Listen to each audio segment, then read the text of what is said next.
उस रात को जो हुआ वो नहीं होना चाहिए था। जिंदगी में ऐसा होगा मुझे नहीं पता था। मेरी दीदी की शादी बड़े धूमधाम से हुई थी। जीजा जी के परिवार वाले बहुत अच्छे थे। शादी के कुछ दिन बाद मैं दीदी के घर कुछ दिन रहने के लिए गई थी। सोची मैं भी थोड़े दिन लिए घूम ही जाऊंगी और दीदी के साथ भी रह लूंगी। मेरी दीदी की सास मुझे बहुत प्यार करती थी और बहुत अच्छे से बात भी करती थी। सब बहुत अच्छे से मिलनसार थे। अंकित जी दीदी के देवर मेरा बहुत ख्याल रखते थे। दरअसल हमारी उम्र एक जैसी ही थी तो हमारे सोच और ख्यालात भी एक थी। अंकित की बड़ी मम्मी का कहना था कि हमारी सहेली बहुत पैसे वाली है, आप लोग अंकित की शादी ऋचा से करवा दे। लेकिन सब उनकी इस शादी वाली बात को हवा में ले लेते। उधर अंकित जी को और उनके घर वालों को मुझसे ज़्यादा लगाव होता जा रहा था। हर वक्त अंकित जी हमारे आगे पीछे घूमते रहते थे। ऋचा अंकित जी की बड़ी सहेली की लड़की थी और वह कभी कभी घर भी आ जाती थी तो अंकित जी उससे नज़र छुपाकर भागते फिरते थे क्योंकि वह थोड़ा मॉडर्न ख्याल की थी। अंकित जी और उनके घर वालों को बिल्कुल हमारी दीदी जैसे कोई लड़की चाहिए थी जो पढ़ी लिखी भी हो और घर को भी संभाले। जैसे ही अंकित की बड़ी मम्मी ऋचा से शादी की बात करती, अंकित जी अंदर से जल उठते और कहते, क्या बड़ी मम्मी, आप होगा तो देखा जाएगा, अभी तो आप हमारी नई भाभी के साथ एंजॉय करिए। घर के सभी लोग उन दोनों की बातें सुनकर हंसते और घर वालों को यही लगता कि बड़ी मम्मी और अंकित की वजह से थोड़ा हंसी मजाक भी हो जाता है। दीदी के ससुराल वाले दीदी और मुझसे बहुत खुश थे। दीदी के ससुराल में दिन कैसे बीते जाते पता भी नहीं चलता। वहाँ कुछ कोई भी ऐसा नहीं था जो मुंह फुलाकर बैठे। धीरे धीरे हंसने खेलते दिन बीत गए और आखिर वह दिन भी आ गया जब घर के पापा का फोन आया। पापा दीदी ने ससुर जी से बोले, हमारी छोटी बेटी पूजा को घर भेज दीजिए। पूजा की माँ को अकेले घर में बिल्कुल अच्छा नहीं लगता।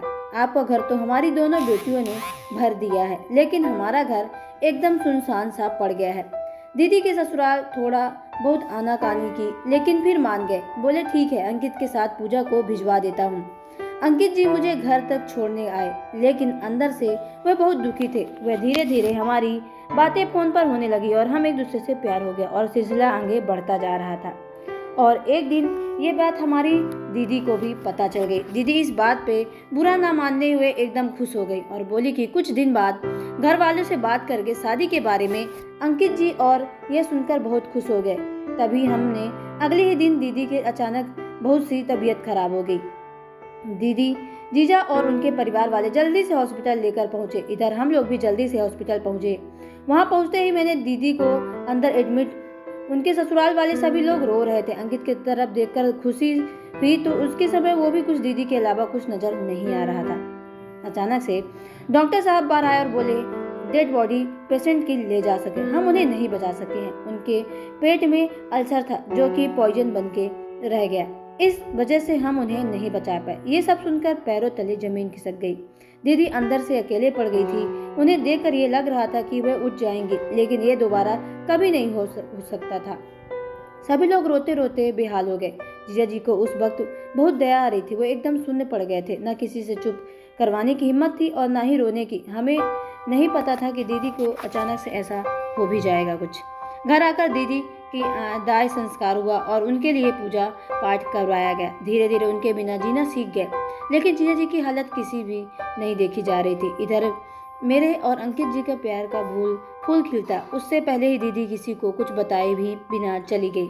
मेरे पापा दीदी के ससुराल जी से बोले, आप मुझसे दामाद जी की हालत देखी नहीं जाती है। सोचता हूँ कि अपनी छोटी बेटी पूजा से दामाद बाबू की शादी करवा दूँ। ये सुनकर इस बात से हमने हामी भर दी, पर अंकित जी ने वो वहाँ से भागते अपने कमरे में चले गए और घर वालों की बात याद करके वो हम दोनों खूब रोए। फर्ज के आगे हम दोनों मजबूर हो गए थे। मेरी शादी जीजा जी से हो गई। ना मैं कुछ बोल पाई और ना अंकित जी, बस जो हमारे साथ हो जा रहा था होने दे रहे थे। शादी की पहली रात जीजा जी रूम में आए तो मैं एकदम डर गई। आखिर करती भी क्या करती, लेकिन शायद परिवार की वजह से जीजा जी शादी कर लिए थे, लेकिन वह मुझसे दीदी की जगह कभी नहीं देना चाहते थे। उन्होंने बेड से अपना तकिया उठाया और बालकनी में सोने चले गए। दिन ऐसे बीतते गए। कुछ दिन बाद जीजा जी अपनी डायरी लेकर बालकनी में गए। इसमें दीदी की यादें बसी हुई थी। यादें वह बस कर इस डायरी में पढ़कर अपनी पत्नी को याद कर फिर से जी लूँगा। उन्होंने ऐसी डायरी खोली, उसमें एक लेटर था जो बिल्कुल डायरी के पहले पन्ने में चिपका हुआ था। उन्होंने सोचा, ये क्या है, लाओ इसे खोलकर देखता हूँ। जब उन्होंने लेटर खोला तो दीदी ने हमारे और अंकित के बारे में सारी बातें लिख डाली थी कि मुझे ऐसा फील हो रहा है कि मैं ज़्यादा दिन तक जी नहीं पाऊंगी और आप बाहर हैं तो शायद आपके आने तक इस दुनिया में ना रहूं। इसीलिए मेरी आखिरी ख्वाहिश है कि देवर जी की शादी मेरी बहन से ही हो जाए और आप मेरी ये आखिरी ख्वाहिश जरूर पूरा कीजिएगा। आपकी अन्नपूर्णा, अनुराधा। लेटर पढ़ते ही जीजा जी की आंखों से आंसू निकलने लगे और वह तुरंत ही अंकित के पास मेरे कमरे में ले गए और हम दोनों को सारी बातें कहने लगे कि क्या तुम दोनों मुझे एक बार बता नहीं सकते थे, तुम दोनों एक दूसरे से प्यार करते हो। उस वक्त और अंकित जी रोए जा रहे थे, हमारे मुंह से कुछ बोला नहीं जा रहा था। अगले दिन जीजा जी ने पूरे घर वालों को ये बात बताकर मुझे तलाक दिया और पंडित जी से एक अच्छी डेट पूछकर हम दोनों की शादी करवा दी। आज जीजा जी हम दोनों को एक साथ बहुत खुश होते हुए दीदी का ससुराल अब मेरा ससुराल पहले की तरह हम सब रह रहे थे, लेकिन कुछ हद तक हमारा परिवार भी खुश रहने लगा था। तो दोस्तों, आपको ये स्टोरी कैसी लगी कमेंट बॉक्स में जरूर बताएं। अगर आप हमारे चैनल पर नए तो चैनल को सब्सक्राइब करके बेल आइकन को प्रेस कर लें ताकि आने वाली सभी वीडियो को नोटिफिकेशन आपके मोबाइल पर सबसे पहले पहुंचे, क्योंकि मैं ऐसे ही वीडियो आप लोगों तक लाती रहती हूँ। तो चलिए मिलता है नेक्स्ट वीडियो के अंदर, तब तक के लिए धन्यवाद।